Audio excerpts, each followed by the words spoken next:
के लिए भी और अभिभावकों के लिए भी, छात्रों के लिए तो होता ही है। आज इसी विषय पर हम चर्चा करेंगे और ये बताते चलें कि इस देश को ये सौभाग्य है कि 2018 से हमारे माननीय प्रधानमंत्री नरेंद्र मोदी जी भी इस विषय को लेकर बहुत चिंतित रहते हैं और शायद यही कारण है कि 2018 से वे परीक्षा पे चर्चा करते हैं उन युवाओं के साथ जिन्हें आने वाले दिनों में परीक्षा देनी है। और इस वर्ष, जी हां, 2024 में 29 जनवरी को एक बार फिर परीक्षा पे चर्चा करेंगे और उनके साथ बातचीत करने के लिए लगभग पूरे देश से 1 करोड़ लोग रजिस्ट्रेशन करा चुके हैं। हालांकि मौका 4000 लोगों को मिलेगा और ये 4000 लोग प्रधानमंत्री से सीधे वार्ता करेंगे दिल्ली के भारत मंडप में, जो प्रगति मैदान में है। और पूरी दुनिया के लोग भी जुड़ेंगे, पूरी दुनिया के अभिभावक, छात्र और टीचर जुड़ेंगे। आज इसी विषय पर हम चर्चा करेंगे और इस वक्त जो हमारे स्टूडियो में विशेषज्ञ मौजूद हैं उनसे पहले आपका परिचय कराते हैं। हमारे साथ हैं डॉक्टर शंकर कुमार जी। डॉक्टर शंकर जी आर्यभट्ट ज्ञान विश्वविद्यालय में कुल सचिव हैं और इसके साथ ही वे पटना विश्वविद्यालय के पटना साइंस कॉलेज में फिजिक्स के यानी कि भौतिकी के विभाग अध्यक्ष हैं। शंकर जी, बहुत बहुत स्वागत है आपका। नमस्कार जी। हमारे दूसरे विशेषज्ञ, जैसा कि हम सब जानते हैं, केंद्रीय विद्यालय बहुत ही प्रतिष्ठित विद्यालय संगठन है देश का और लाखों बच्चे इसमें पढ़ते हैं। उस केंद्रीय विद्यालय के बीटा पटना आईआईटी ब्रांच के प्राचार्य जय कुमार झा, डॉक्टर जय कुमार झा साहब हैं। जय जी, बहुत बहुत स्वागत है आपका। हम इससे पहले कि इस विषय पर बातचीत करें, हम अपने विशेषज्ञों से समझने की कोशिश करें कि आखिर किस तरह से हम इन परीक्षाओं में अपनी सफलता, वो डर और भय से अलग वातावरण से निकल सकें। हम एक रिपोर्ट देखना चाहते हैं और इस रिपोर्ट के जरिए समझने की कोशिश करते हैं कि आखिर परीक्षा पे चर्चा क्यों आवश्यक है। तो आइए देखते हैं ये रिपोर्ट, फिर चर्चा को आगे बढ़ाएंगे।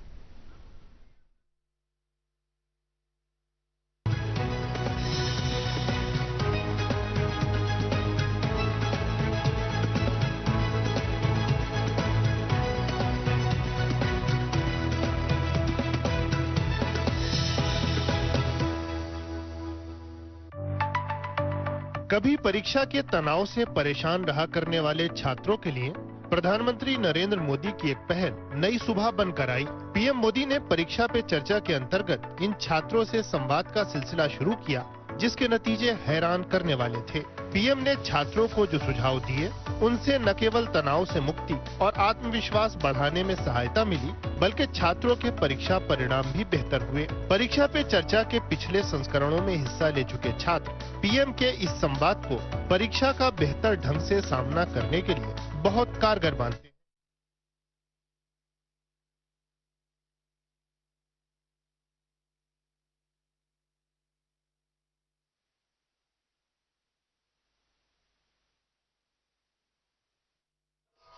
दिल के अंदर तक गई और उसके बाद तो मैंने 12th का एग्जाम बहुत ही कॉन्फिडेंटली दिया। बच्चों के दिल तक जाते हैं, वो बच्चों की समस्याओं तक जाते हैं और उसका सॉल्यूशन भी देते हैं।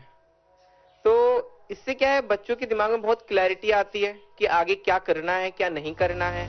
प्रधानमंत्री की परीक्षा पे चर्चा ने छात्रों के मन को असफलता के डर से मुक्त करने में बहुत मदद की है।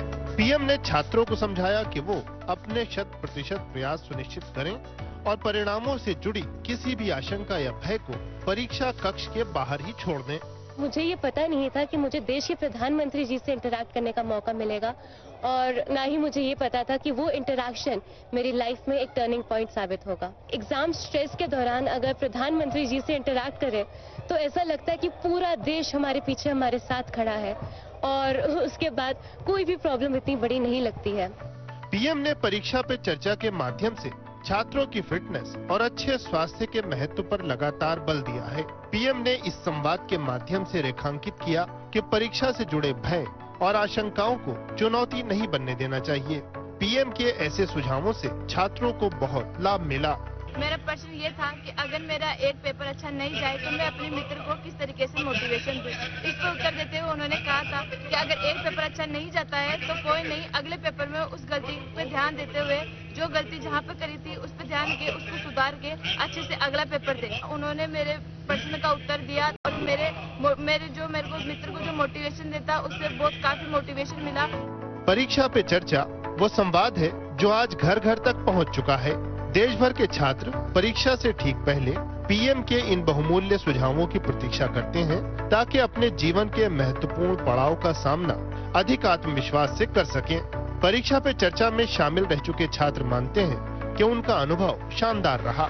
प्रधानमंत्री श्री नरेंद्र मोदी जी ने मुझे कहा कि विभिन्न भाषाएं सीखने के लिए विभिन्न माध्यमों से हमें भारत का इतिहास, संस्कृति और विरासत जानने की आवश्यकता है। मैं प्रधानमंत्री जी को धन्यवाद ज्ञापित करती हूँ, जिनके कारण आज मैं विभिन्न भाषाएं सीख सकी हूँ। 2018 में शुरू हुआ परीक्षा पे चर्चा का सफर आज देश के छात्रों के लिए सफलता के मंत्रों का खजाना बन चुका है। आज न केवल छात्र बल्कि अभिभावक और शिक्षक भी इसका इंतजार करते हैं। मंत्री की परीक्षा पे चर्चा ने छात्रों को परीक्षा को नए नजरिए से देखना सिखाया है। इस संवाद ने परीक्षा को नंबरों और पास फेल के खेल के बजाय ज्ञान अर्जित करने की यात्रा में एक सार्थक पड़ाव के तौर पर लेने का संदेश दिया है। यही वजह है कि आज इससे देश के छात्रों को अपनी प्रतिभा निखारने, उन्हें अधिक जिज्ञासु बनाने और ज्ञान को हासिल करने के नए नए तरीके खोजने की प्रेरणा मिल रही है।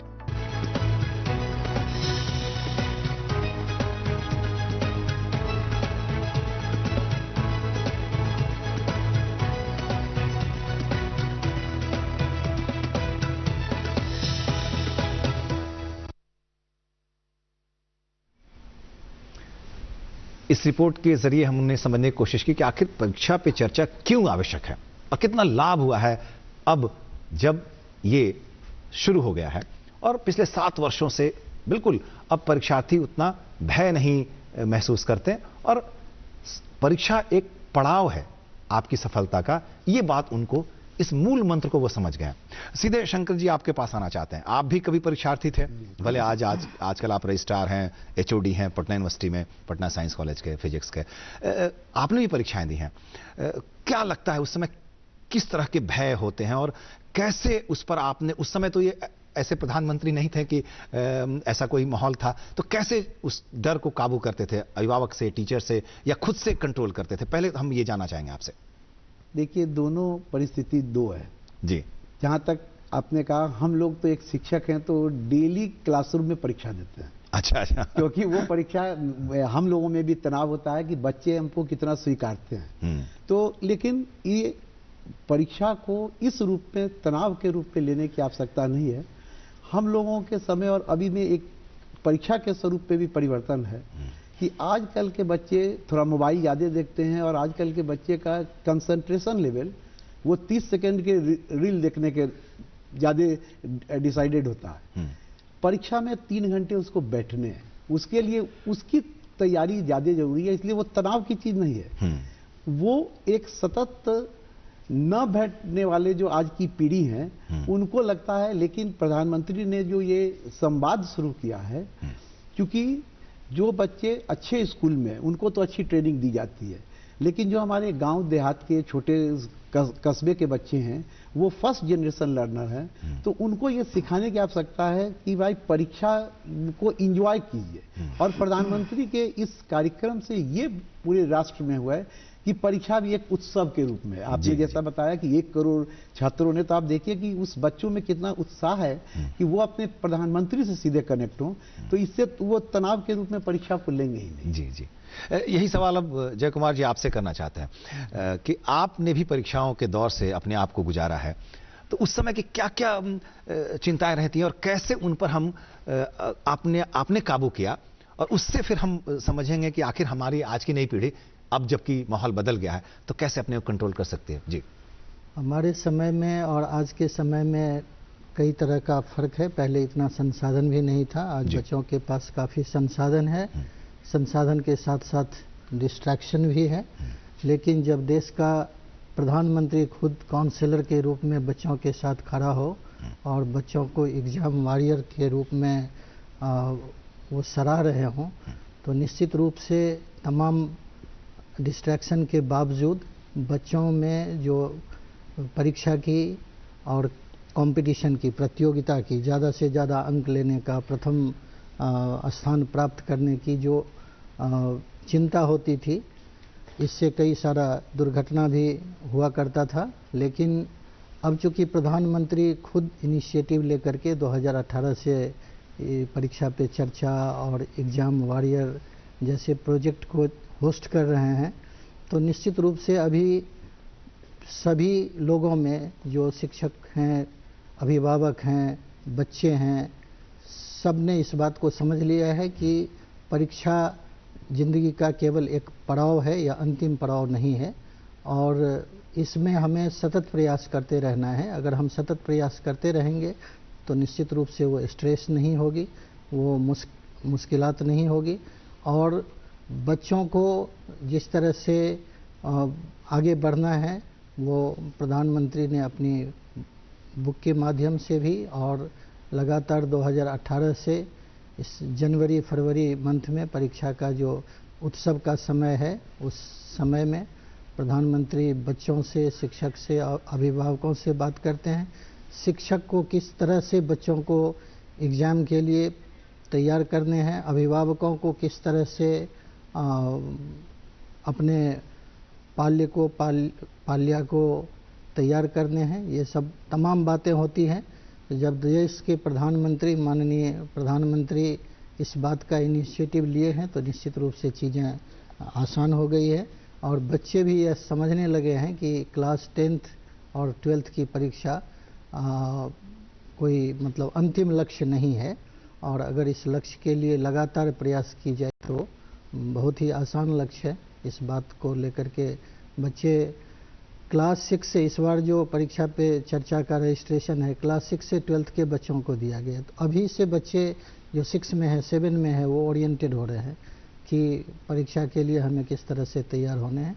और बच्चे जो 10th और 12th का बोर्ड एग्ज़ाम दे रहे हैं वो काफ़ी इसको एक पर्व की तरह, एक त्यौहार की तरह, और हमेशा उसके लिए अपने शिक्षक से, पहले ज़माने में, हम लोगों के ज़माने में ये था कि शिक्षक और छात्रों के बीच में इतनी सहजता से वार्तालाप नहीं होती थी।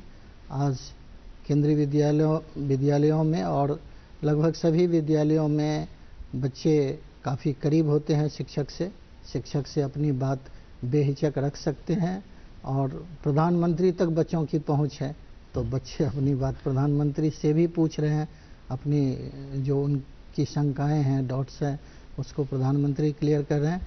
और प्रधानमंत्री के इस उत्साहवर्धन कार्यक्रम से हम सभी जो टीचिंग फ्रेटर्निटी के लोग हैं वो इतने उत्साहित हैं कि हमने भी स्कूल में, अपने विद्यालय में परीक्षा पे चर्चा से जुड़ी कई सारे प्रोग्राम, कई सारे painting, drawing competition, seminar, workshop हमने लगातार करा रहे हैं, और उसी से बहुत सारे चीज़ ऊपर तक जाएगा। कुछ बच्चे वहाँ तक पहुँचेंगे जो सीधे प्रधानमंत्री से बात कर सकते हैं। तो इस तरह से पहले के समय से आज के समय में बहुत बदली है स्थिति। जी चलिए, हमारी बातचीत जारी रहेगी शंकर जी और जय कुमार जी आपके साथ भी, लेकिन कहीं मत जाइएगा, हम तुरंत लौटते छोटे से अंतराल के बाद हमारी चर्चा जारी रहेगी परीक्षा पे चर्चा से।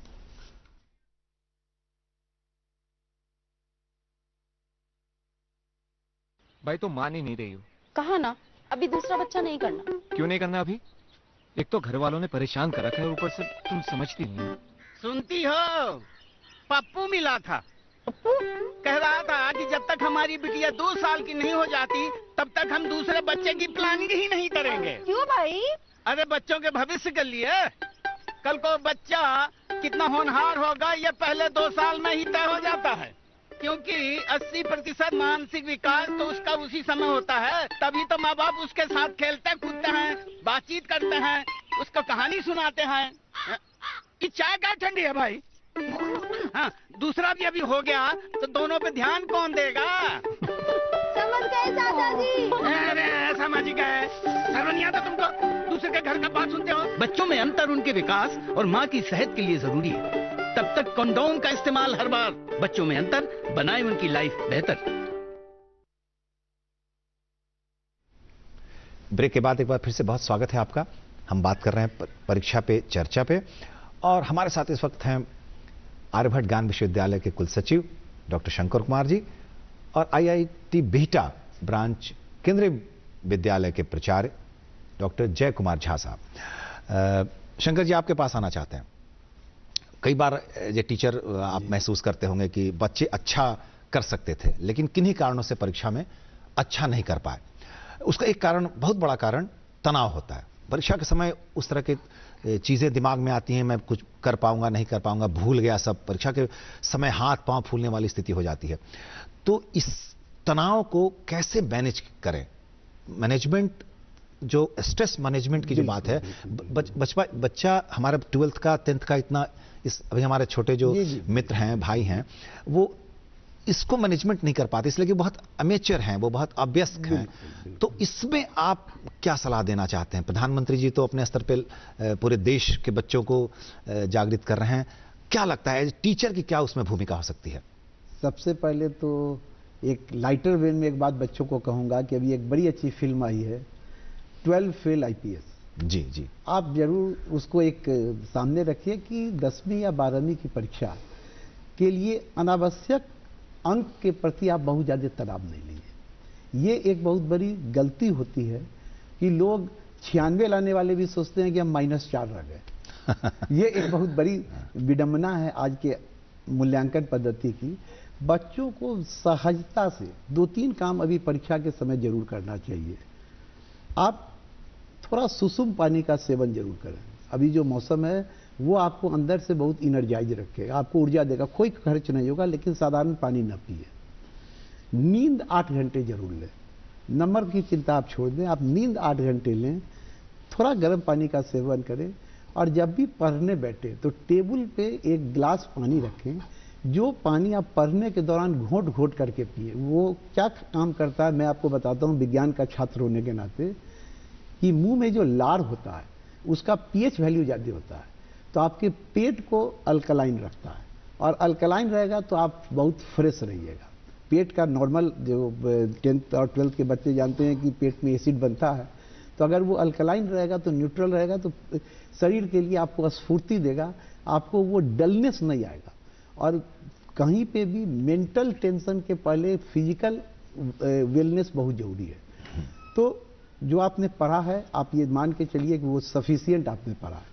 अब आप सिर्फ लिखने का अभ्यास जरूर कीजिए। जो लोग 10th और 12th की परीक्षा दे रहे हैं सब्जेक्टिव, वो एक आप जरूर एक रूटीन बना लीजिए, ज्यादा नहीं, दिन में 1 सेट। दूसरी चीज कि आप जो लोग 24 तारीख से शुरू हो रहा है IIT मेंस की परीक्षा, विशेषकर 12वीं के बच्चे के लिए वो भी बहुत तनाव का विषय हो जाता है। उसको भी आपको सिर्फ ऑब्जेक्टिव परीक्षा देनी है, इसलिए उसके प्रति भी आप सिर्फ एक अभी सेट बनाइए।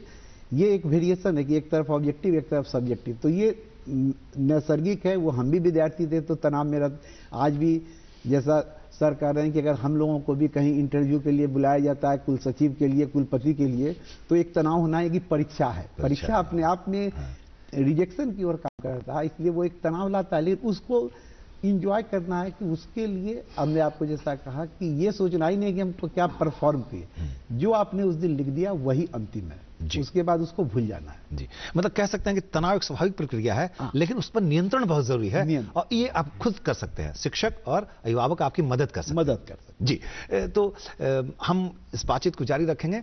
आप भी कहीं मत जाइए, हम तुरंत लौटते हैं छोटे से ब्रेक के बाद। देखते रहिए परीक्षा पे चर्चा।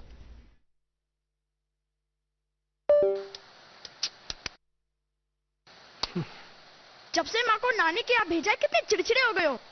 बेटा टीबी है उसको। टीबी का इलाज तो यहाँ भी हो सकता है, फिर क्यों भेज दिया? अगर वो यहाँ रहती ना तो लोग कन्नी काट रहे होते हमसे। मुझे लोग नहीं, मम्मी। अरे क्या अर्जुन,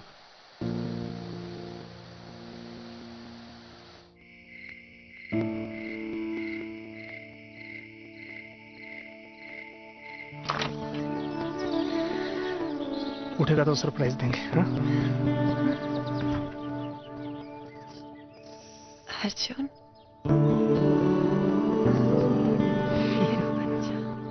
बहुत मिस कर रहा था तुमको, और मैं भी टीवी रिमोट का सर पर समझ नहीं पा रहा था। अपनों का जोड़ है टीबी का तोड़, तो फिर भेदभाव क्यों? टीबी के इलाज में अपनों का साथ दें।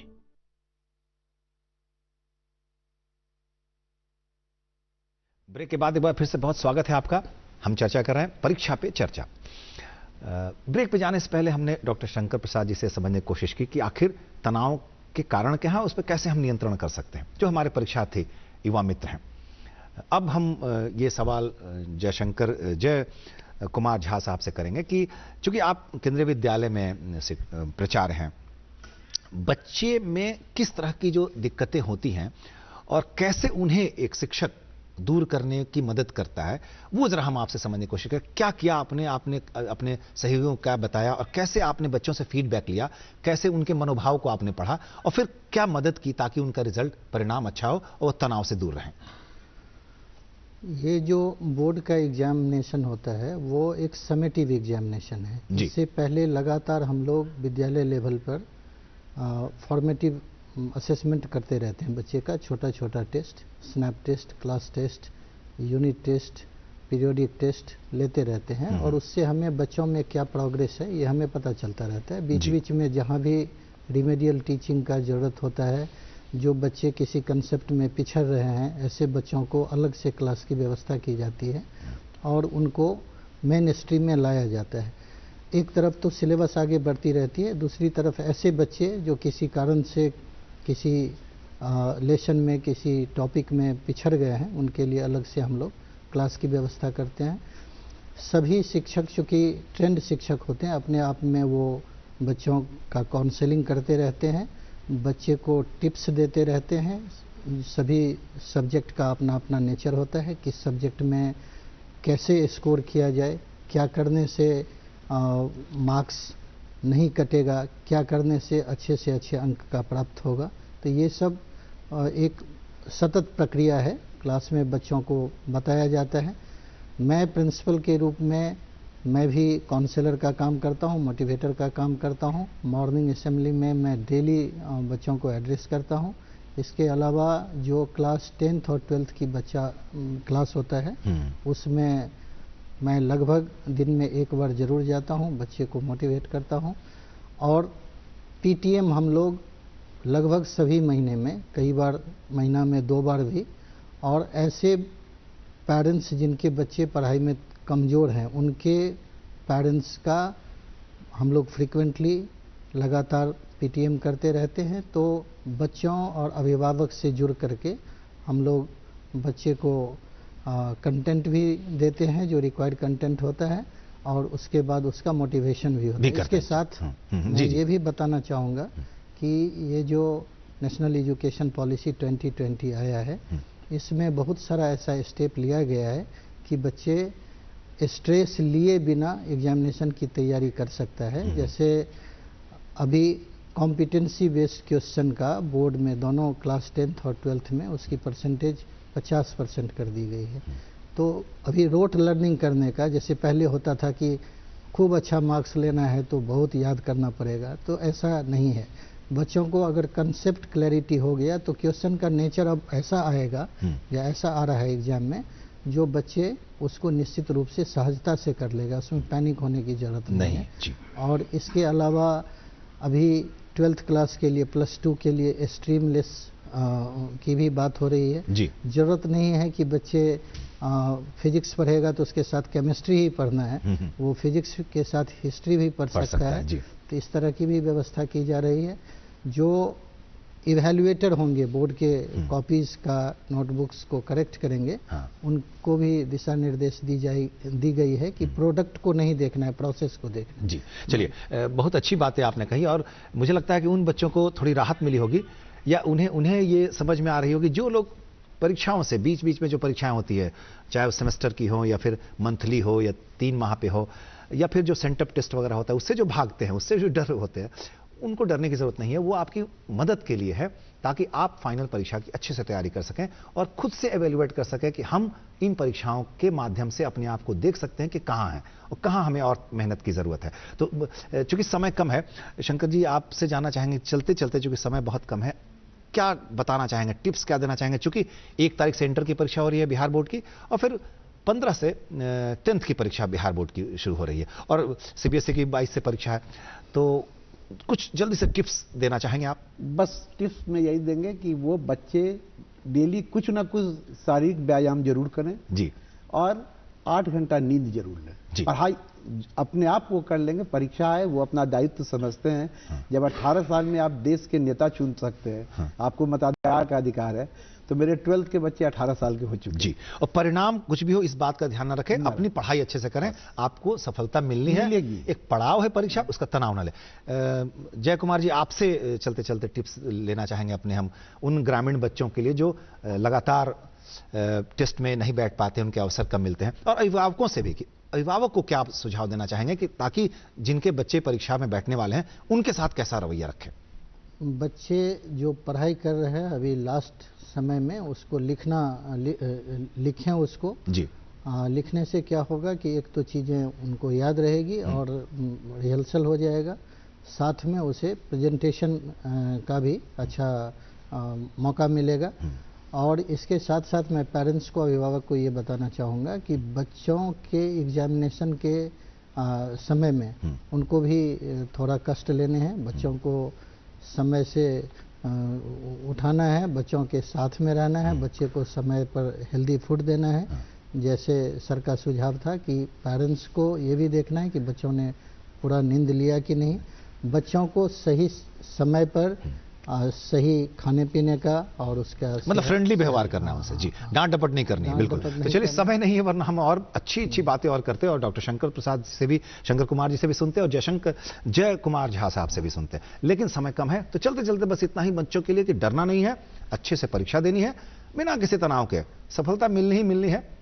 और गार्जियंस के लिए कि उन्हें, जो घर में थोड़ा छोटे बच्चे हैं, अगर बड़े भाई भी हैं, बड़ी बहन है, आप घर के कोई भी हैं, तो उनको जरा टेस्ट लेके मदद करते रहें कि आप कैसे उन परीक्षाओं की अंतिम तैयारी कर सकते हैं। बीच बीच में टेस्ट लें और फिर उनको सुझाव दें कि भाई इसको थोड़ा सा और अच्छे से पढ़ना। तो चलिए, आप लगातार डीडी बिहार के साथ बने रहते हैं, तो बने रहिए, देखते रहिए डीडी बिहार। आपकी तरफ से हम डॉक्टर शंकर जी को और जयशंकर कुमार जी को धन्यवाद करते हैं। तो देखते रहिए डीडी बिहार। नमस्कार।